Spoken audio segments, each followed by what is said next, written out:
At muli na naman tayong nagbabalik sa ating programang Prangkan. And this time, makakapiling naman natin ang isa sa talagang magiting na abogado ng ating bansa. At talagang ito napakahusay na lawyer ito. Walang iba kundi ang legal counsel ng CCWI. Walang iba kundi si Attorney Alvi Tangkol. Magandang hapon po, Attorney. Magandang hapon sa iyo, Benedict. Magandang hapon sa mga tagapanood ng Prangkahan. Yes. So, medyo na late tayo dahil namali ako ng daan eh. Ganun ba? Oo. Basta meron kang isang pagkakamali, tuloy-tuloy yan. Opo. So, imbis na bumaba dapat ako sa Quezon Boulevard sa Skyway, sabi ko mukhang palaging traffic sa Quezon Boulevard. Kaya bumaba ako sa ano pa lang, sa Magallanes pa lang. And then, nung tinaha ko yung EDSA, yun. Opo. Nandun na yung kalbaryo natin. Yun lang. Pero makikita natin, Benedict, Yes. na kapag ikaw ay araw-araw dumadaan sa EDSA, Opo. mararamdaman mo ang korupsyon sa pamahalaan natin. Bakit ko nasabi yun? Sa ibang bansa, particular na kunyari sa Saudi Arabia, meron tayong stages of development, particularly infrastructure. Yes. So, nung 1970s to 1980s, makita natin, ang dami nating mga inhinyero at saka manggagawa na galing sa Pilipinas, nagpunta ng Saudi. Opo. Ano ginawa? Gumawa ng mga daan, gumawa ng mga highway, gumawa ng mga building. Pagdating ng 1890s to the year 2000, ang nagpunta dyan sa atin, hindi na itong mga manggagawang blue collar, mga white collar na. Ang ginawa naman itong mga to, naggawa ng infrastructure para sa information technology, naggumawa ng communication systems, at nitong mga bandang 2020 na, ang nandyan na natin ay puro magagaling na managers na nagmamanage ng malalaking kumpanya sa Saudi Arabia bago nila ipinutupad ang Saudi nationalization. Yeah. So ano ang lesson doon? Merong progression ang paggawa. Pero dito sa atin, makikita natin, ano pa rin ang ginagawa? Yung mga daan natin, binubungkal pa rin. Taon-taon. Tuwing taon, merong magbubungkal, merong magre-reconcrete. Hindi ganun dapat ang development. Yes. Dapat yan, nag-progress na tayo doon. Noon pa dapat. Oo. Kaya ngayon, instead na nag-iisa yung EDSA, dapat ngayon yan, 3 na yung EDSA na yan. Yeah. Meron kang first layer, second layer, saka third layer. Kaya nga Na multi-level na highway. Katulad sa abroad di ba? Na kung ito, yung ninakaw dito sa flood control project natin, ay ginamit dyan, hindi lang 3 EDSA ang nagawa natin, Benedict. Kaya nga, nakapanghinayang biro man, tagal-tagal na. Tapos ganito, mangyayari, investigasyon ng mga kawalangyaan sa gobyerno, di ba? Kayo, abogado kayo ng CCWI, dismayado kayo sa nangyayari. Yung mga nakatenggang final yung kaso sa ombudsman, di ba? Hanggang ngayon, wala pa rin nangyari. Medyo ngayon lang napapansin, di ba? And in fact, I think nabanggit na ni Chairman Carlo, Kaya nga. Na marami na mga na-file noong pang mga 2 or 3 years ago, pero ang lahat ng ito ay dinismiss ng ombudsman. At kung napansin noon, pinansin noon, wala itong ganitong kalaking Oo. At corruption? I think nabanggit mo na rin, Chairman, na ang sabi kulang sa ebidensya, Kulang na sa ebidensya. Kung titingnan natin, yung paggawa, pagkuha at pagkalap ng mga ebidensya, hindi naman iyon trabaho na ng complainant. Yes. Ito ay trabaho na ito ng ombudsman. Correct. Kasi ang mandato ng ombudsman, mag-imbestiga. Yes. Ang dapat na ginagawa lang ng complainant, magbigay ng lead. So sabihin natin, itong taon to may ginawang mali. Yeah. O ito, meron kaming initial na pruweba. Opo. Okay? So, yun yung tinatawag natin na probable cause, Na meron ka bang pruweba na may kasalanan tong taon to? Meron. Ito na. At ngayon, kapag i-final mo sa ombudsman yan, ang dapat gawin na lang yan, tingnan ng masusi itong complaint mo. And then, from the complaint, mag-imbestiga at magkuha ng mga dokumento. Kaya nga sila merong power ng ng subpoena, subpoena ducis tecum at saka subpoena testificandum. Kung ang complainant, makukuha mo yung mga dokumentong yun. Siyempre, hindi. Kaya nga. So, dapat ang ombudsman, siya ang mag-request ng production ng mga document na yun at isama dun mismo sa complaint. Ayun. Mabilis lang, attorney. Anong say mo sa nangyayari ngayon sa sitwasyon sa ICI?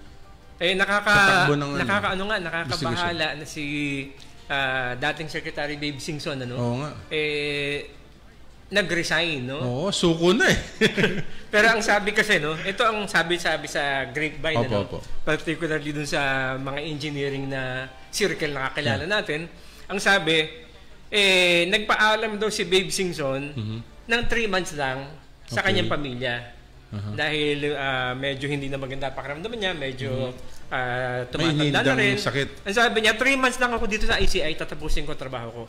Pero it turned out, more than 3 months na, hindi pa rin tapos yung trabaho nila sa ICI. Kaya nga.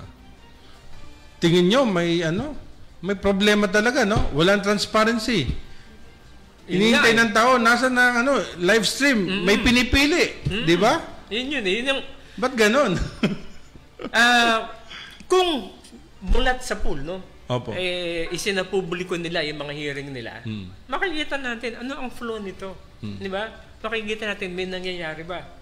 Hindi katulad ngayon, ang bawat isang tao, ang bawat isang nanunood, bawat isang nagbabasa, sinasabi, teka muna, bakit nagkaganito? So, meron tayo palaging malaking question mark. Kaya nga, at walang kapangil-pangil ang ICI, mababalitaan mo, nakaraan lang, di ba? Sinasabi ni Congressman Arjo Atayde na galing mismo sa ICI, tinatanong siya kung gustong i-live o di ba? Sa kanila pa nanggagaling, sa ICI pa. Samantalang iba, wala naman tinatanong, live na natatanong, naka-record lahat. Merong executive session, di ba? Kaya ang hirap pagkatiwalaan ngayon ng ICI Anong tingin mo? Hindi lang naman kasi ang ICI ang may problema sa atin, no? Kung titingnan natin, systemic na ang problema dito sa ating pamahalaan, no? Kaya nga nakikita natin na kailangan natin ng mga non-government organization, mga NGO, na katulad ng Crimes and Corruption Watch, na magbabantay.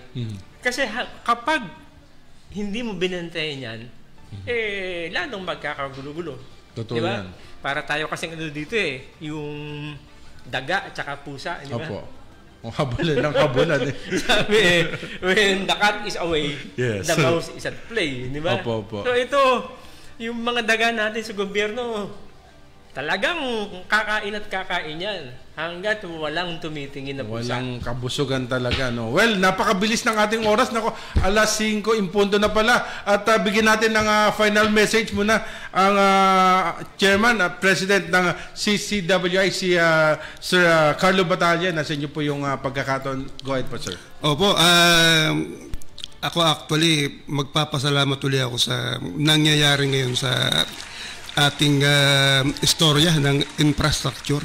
Kasi experience ko ngayon, super takot na ang mga members ng Bids and Awards Committee na mag-award ng hindi pinag-aaralan. Sa tingin ko, wala na ngayong mananalong kontraktor na hindi tama ang mga dokumento. Kaya nga, ulitin ko uli yung sinabi ni President Marcos na mahiya naman kayo. Nakatulong ito sa bansa sobrang tulong ito kasi katulad namin, kami yung bantay talaga ng bidding nationwide.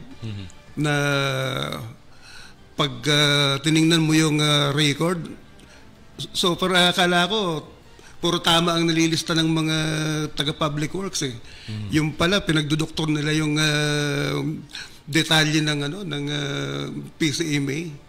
So talagang magiging puno ng ng corruption. Grabe, hindi tama yung hindi tama yung datos. Pero ngayon naitama. Ayun. Naitama. So malaking tulong ito sa aming mga civil society organization. Ang problema lang kokonti talaga. Yun. Ang civil society organizations na nakatutok din sa pagbabantay ng procurement ng mga ahensya ng gobyerno. So yun lang siguro, panawagan, magdagdag siguro ng yung ating mga kapatid diyan sa civil society organizations, magdagdag ng mga certified procurement specialists. Yun, yung mga wealth. Tulong ito sa ika-asenso ng masyadong nalubog tayo sa sa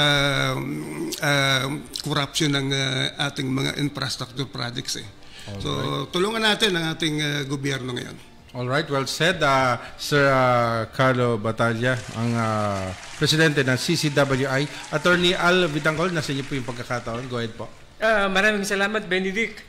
Maraming salamat sa mga kasamahan natin sa media na nagpapaunlak sa mga organisasyon na katulad ng Crimes and Corruption Watch International para maipahayag nila at maisapubliko ang kanilang mga adhikain para sa ikuunlad ng ating bansa. Makikita natin na hindi lang ang mga NGO ganito ang kailangan natin. Kailangan natin ang buong suporta ng media, no? Yes. Kaya pasalamat din tayo sa National Press Club na pare-pareho tayong miyembro. Yes. Na dapat tutukan talaga natin to, ipakita natin at ilabas ang katotohanan. Hindi natin dapat gayahin ng ibang mga media personalities na nagtatago at nagbibigay ng false information. Depende kung sino ang magbabayad sa kanila. Dapat Yung iba tahimik lamang. ilabas natin ang katotohanan. Oo, Ilabas dapat, natin mag-ingay. because there is no alternative to the truth Correct. but the truth itself. All Maraming right. salamat, Benedict. Maraming salamat sa prangkahan. Maraming salamat, Chairman Carlo Batalla ng CCWI. Thank All you.